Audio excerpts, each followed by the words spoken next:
los enfermos mentales? ¿Qué sucede dentro de algunos hospitales?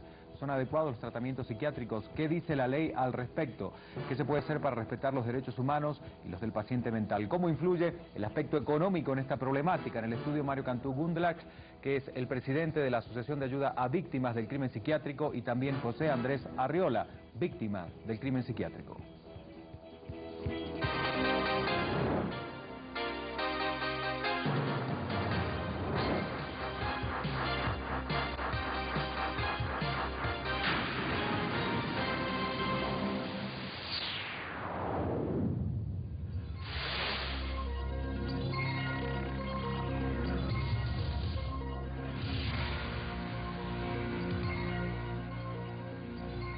Amigos de habla hispana en todo el mundo, bienvenidos a una nueva emisión de Ecoexpediente. Siempre es un placer saludarlos desde nuestro centro operativo ubicado en la Ciudad de México. El día de hoy hablaremos del maltrato a los enfermos mentales y la violencia que se registra en los hospitales psiquiátricos. Pero antes de entrar de lleno al programa, como es habitual, los invito a comunicarse con nosotros, a hacernos llegar sus comentarios, preguntas y sugerencias. Es por eso que tenemos a su disposición 3 números telefónicos que aparecen en pantalla, que están habilitados para escuchar sus comentarios. También la posibilidad de nuestro número de fax para envío de documentación, la dirección de correo electrónico y la alternativa que nos ofrece el correo de voz, que está funcionando a las 24 horas. Usted nos puede llamar, dejar su mensaje. Recuerde, su aporte es muy importante para el equipo que todos los días hace Ecoexpediente.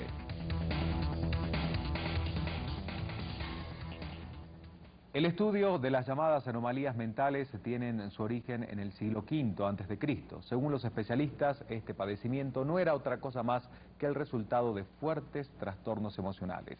En la Inquisición, el término psiquiatría aún no existía. Lo único que había para comprender estas enfermedades del alma o del espíritu era la concepción religiosa. Los clérigos eran las únicas personas con el poder suficiente para supuestamente sanar a los enfermos, quienes decían estaban endemoniados. Con el devenir de los años se crean los primeros centros psiquiátricos con la única finalidad de proporcionar atención médica adecuada al enfermo, pero de manera humanitaria. Algunas personas afirman que es el lugar idóneo para salvaguardar la integridad física del paciente, así como la pronta recuperación de la mente perturbada. Otros aseguran que aún en pleno año 2000 los psiquiátricos no han cambiado mucho en su concepto de aquellas mazmorras de la Santa Inquisición, causando por ende las mismas vejaciones. Pero la recuperación de una enfermedad mental no tiene por qué ser peor que la enfermedad misma y solo alcanzar la sobrevivencia como única salida. Hoy abrimos el expediente de una situación que es por demás controversial entre la salud del enfermo o el crimen contra él.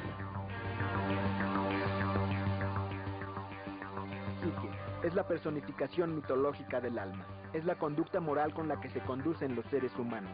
La parte del hombre que es capaz de mantenerlo dentro de los parámetros que la sociedad considera normales. Pero cuando la psique sufre desequilibrios, ya sean genéticos u ocasionados por el entorno, extrae al individuo de su realidad, de la normalidad de la sociedad. Estas personas con desórdenes psiquiátricos desarrollan entonces enfermedades llamadas psicopatías.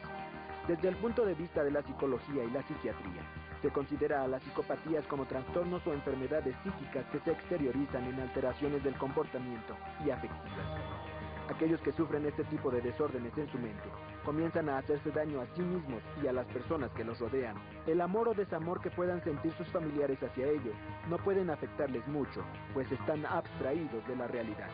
Así tenemos que un psicópata es un enfermo con impulsos súbitos o repentinos, que algunas veces son detonados por el ambiente, pero que otras veces aparecen sin causa aparente alguna. Son personas que no tienen sentido de responsabilidad, por lo que no pueden ser culpados de sus actos. Pueden llegar a hacer mal a la gente que les rodea, pero no tienen conciencia de ello, por lo que pueden reincidir sin mayores miramientos.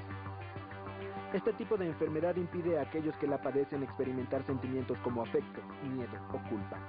Es así que los que sufren de desequilibrios mentales necesitan forzosamente ser tratados por especialistas.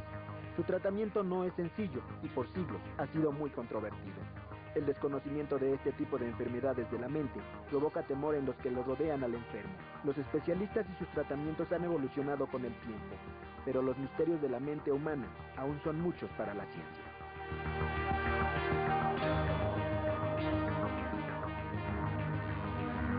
La psiquiatría es la ciencia que estudia las enfermedades mentales, la psicosis y las neurosis, en general todos los desórdenes mentales, desórdenes que en la antigüedad fueron asociados con el mal, con influencias demoníacas o posesiones satánicas que hacían temer a las personas no enfermas.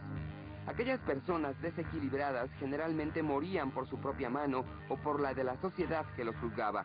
Posteriormente comenzaron a llamarlos locos y se descubrió que su comportamiento extraño no dependía de ellos, sino de desórdenes en su mente. Pero la ciencia no había avanzado lo suficiente como para dar las respuestas necesarias para formular tratamientos reales que ayudaran a los enfermos en lugar de perjudicarlos más.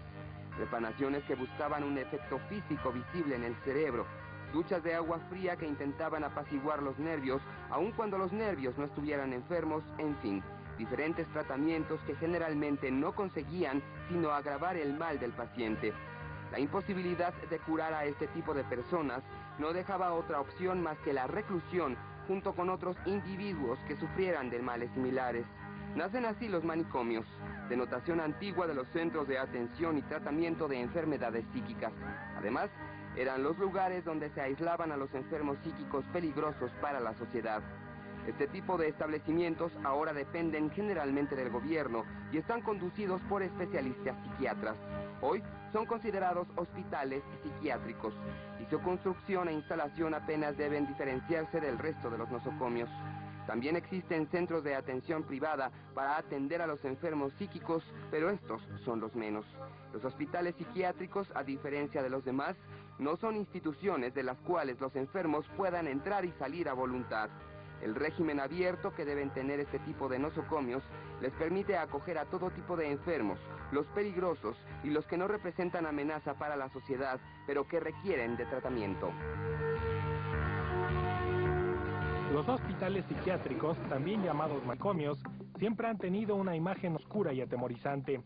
Estas instituciones, dedicadas al tratamiento de enfermos mentales, por muchos años han utilizado diferentes técnicas para curar a sus pacientes o por lo menos disminuir su mal. Perforaciones craneanas, también llamadas trepanaciones, lobotomías, duchas de agua fría, choques eléctricos, encadenamientos a camas o a paredes. Todos estos tratamientos, que pueden ser confundidos con torturas, fueron en algún tiempo prescritos por los médicos para tratar la locura de los pacientes. Los manicomios eran, y aún en la actualidad, son temidos por todo este tipo de tratamientos que en realidad nunca demostraron efectividad. Pero con el paso del tiempo y el avance científico, la psiquiatría se ha desarrollado para bien de los enfermos.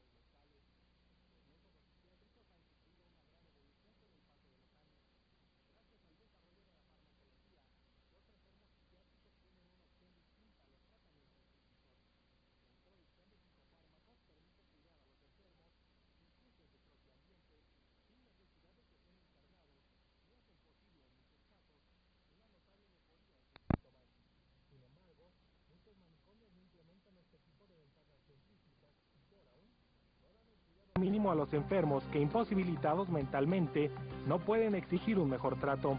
Hospitales donde los enfermos son tratados como animales, los mantienen desnudos, con deplorables condiciones higiénicas, sedados todo el tiempo, mal medicados y sin mayor atención que la de enfermos improvisados.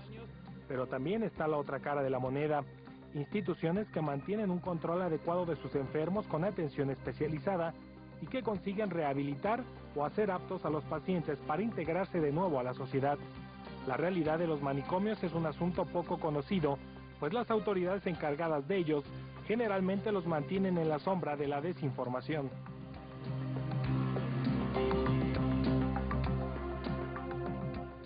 Para hablarnos sobre este tema se encuentran aquí en el estudio de Ecoexpediente. Voy a presentar en primer término a Mario Cantú Gundlach, presidente de Auxilio a Víctimas del Crimen Psiquiátrico. Se especializa en el área de salud mental y defensa de los derechos humanos de enfermos mentales. Es licenciado en Derecho por la Universidad del Valle de México y catedrático a nivel universitario desde hace 9 años. Asimismo se desempeña como periodista y ha participado en diferentes programas de radio en el área de salud mental. Muchísimas gracias por acompañarnos, Mario, y también se encuentra con nosotros hoy en Ecoexpediente. Vamos a presentar al señor José Andrés. Él es víctima del crimen psiquiátrico y ha escogido nuestro programa para contar el testimonio y también las vivencias cuando él en alguna oportunidad estuvo internado en diversos establecimientos. A ambos, muchísimas gracias por acompañarnos.